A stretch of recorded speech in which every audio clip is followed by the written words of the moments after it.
తమిళ cinema పరిశ్రమలో stone bench film, Indian ఇండస్ట్రీలో అగ్ర నిర్మాణ సంస్థ జీ స్టూడియోస్ సంయుక్తంగా కార్తికేయన్ సాంతానం, అలంకార్ పాండ్యన్ నిర్మించిన సినిమా రత్నం. మాస్ యాక్షన్ సెంటిమెంట్ అంశాలతో ఈ సినిమాను సింగం ఫిల్మ్ హరి దర్శకత్వం వహించారు. దేవ్ శ్రీ ప్రసాద్ మ్యూజిక్ అందించారు. విశాల్, ప్రియా భవానీ శంకర్, సముద్రకని, మురళీ శర్మ, యోగి బాబు, గౌతమ్ వాసుదేవ్ మీనన్, హరీష్ పేరాడి, తులసి పలువురు సీనియర్ నటీనటులు ఈ సినిమాలో నటించారు. ఏప్రిల్ 26వ తేదీన రిలీజ్ అయిన ఈ సినిమా మంచి టాక్తో దూసుకువెళ్తోంది. మరి 10వ రోజు ఈ సినిమాకి ఎంత కలెక్షన్స్ వచ్చాయి, 11వ రోజు కలెక్షన్స్ ఏ విధంగా ఉండబోతున్నాయి అనేది కోలీవుడ్ అనలిస్టుల రిపోర్ట్ను బట్టి చూద్దాం. రత్నం సినిమాలో అగ్ర నటులు, టాలెంటెడ్ టెక్నీషియన్స్ పనిచేశారు. వారందరి రెమ్యూనరేషన్లు, అలాగే ప్రమోషనల్ ఖర్చులు, ప్రొడక్షన్ కాస్ట్ కలిపి భారీ వ్యయంతో ఈ సినిమాను రూపొందించారు. ఈ సినిమాకు సుమారు 60 కోట్ల రూపాయల బడ్జెట్ అయిందని ట్రేడ్ వర్గాలు అంటున్నాయి.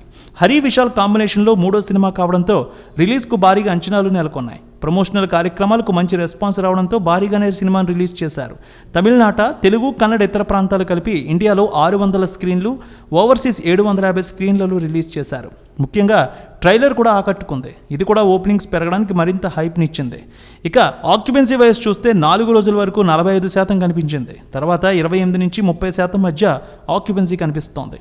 ఇక 2 రోజులకి చూసుకున్నట్లయితే కలెక్షన్స్ అయితే 30 కోట్ల రూపాయల వరకు వచ్చాయి. 3వ రోజు 10 కోట్ల రూపాయలు, 4వ రోజు 5 కోట్ల రూపాయలు, 6వ రోజు 7వ రోజు సుమారు 5 కోట్ల రూపాయల వరకు వసూళ్లు వచ్చాయి.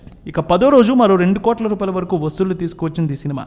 వీకెండ్లో ఈ సినిమా మంచి వసూళ్లనే తీసుకువస్తోంది.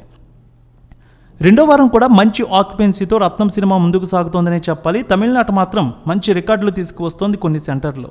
సినిమా అయితే బాగుందని టాక్ వచ్చింది. పాజిటివ్ రివ్యూలు కూడా వస్తూ ఉన్నాయి. ఇక నేడు ఆక్యుపెన్సీ చూసుకున్నట్లయితే 27% వరకు కనిపిస్తోంది. 11వ రోజు సినిమాకి సుమారు 1,80,00,000 రూపాయల వరకు వసూళ్లు వచ్చే అవకాశం ఉందని అక్కడ కోలీవుడ్ అనలిస్టులు అయితే భావిస్తూ ఉన్నారు. మొత్తానికి ఈ సినిమాకి వచ్చే వారం వరకు తిరుగులేదని, ఈ వారం పెద్ద సినిమాలు కూడా ఏమీ లేకపోవడంతో ఈ సినిమాకి కలెక్షన్స్కి బాక్సాఫీస్ దగ్గర మరింత కలిసి వచ్చిందంటున్నారు అనలిస్టులు.